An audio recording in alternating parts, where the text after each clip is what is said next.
Okay, hello, good evening and welcome to the Little Farmer's Farm. This was shot on Sunday the 21st of March 2021, which was yesterday, but you'll be seeing it on Monday the 22nd, I'm guessing. So yeah, this is a follow-on. We started the free potatoes yesterday, and to go with them we're going to do some more peas in the gutters. So hope you enjoy that, and I'll catch you at the end.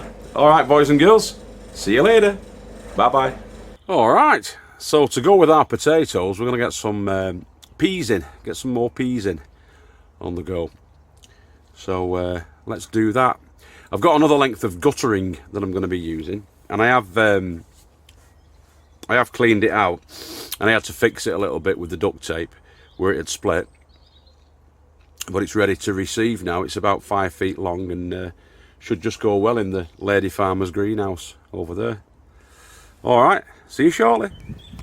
Alright, just repaired the gutter. There was a split here, so I just repaired that with the duct tape. It's great stuff, duct tape. Not a lot you can't do with duct tape and WD-40, I reckon. So anyway, there's a little bit of a gap there so that any water can trickle under, but only a small gap, just to let the water come out.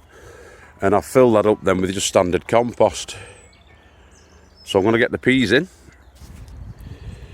Onward peas there, superb sweet tasty peas. So March to May. Heavy cropper of blunt-ended pods. Good source of vitamins A, B1, C and folic acid. Let's get them in. Yeah, standard 5 spots on a dice configuration.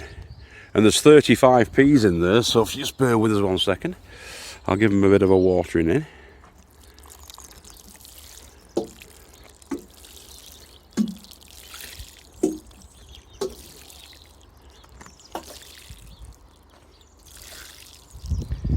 Clean fresh water, this tap water we're using on this one.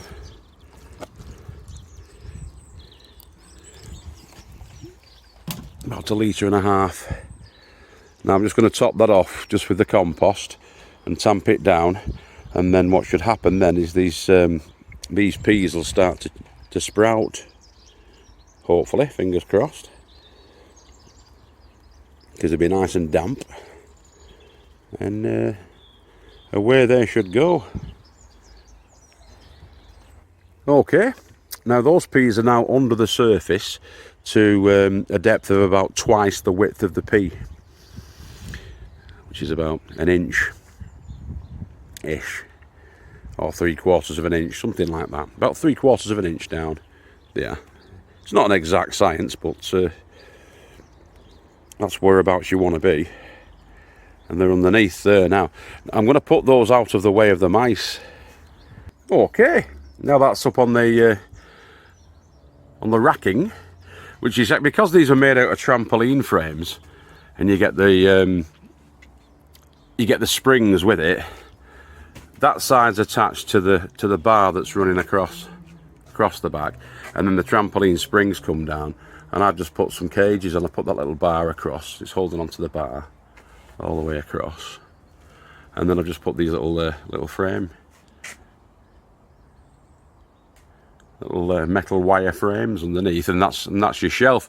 And so because the mice can't get to them, unless they're commando mice with suckers on their feet, they can't get to them now up there. They're out of the way. In the same way that we did the first peas that we started. These are Onward, and I'm going to label them up, but I'll just show you the first set. Okay, now this was the first set of peas that we started.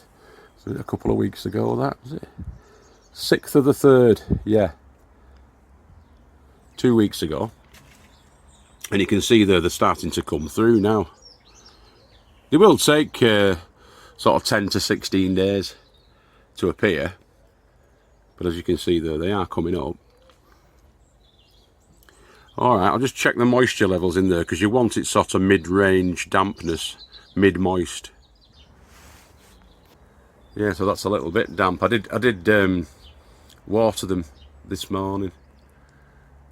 Yeah, it's a little bit damper than they need to be. You want it on. If you've got a meter like that, one of those pH and moisture meters like that, then you want to be around about 5. So it's a little bit damp, but it doesn't matter. It could be all right. When you first started them off, you want them wet when you first started them off, so the peas will swell and they'll hatch, if you like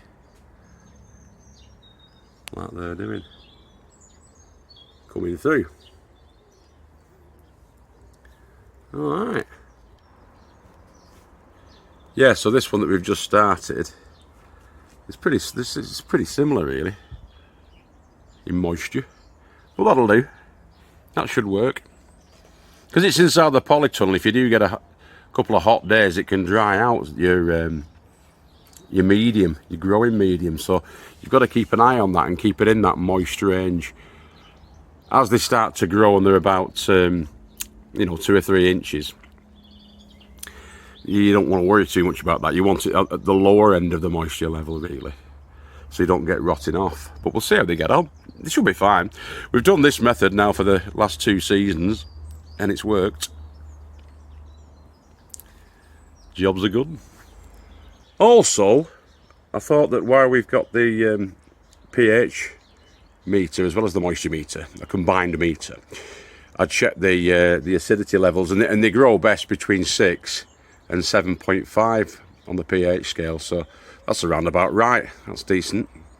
Should be fine in there. Got the right moisture levels, and they've got the right pH. So yeah, they should kick off. No excuses, peas.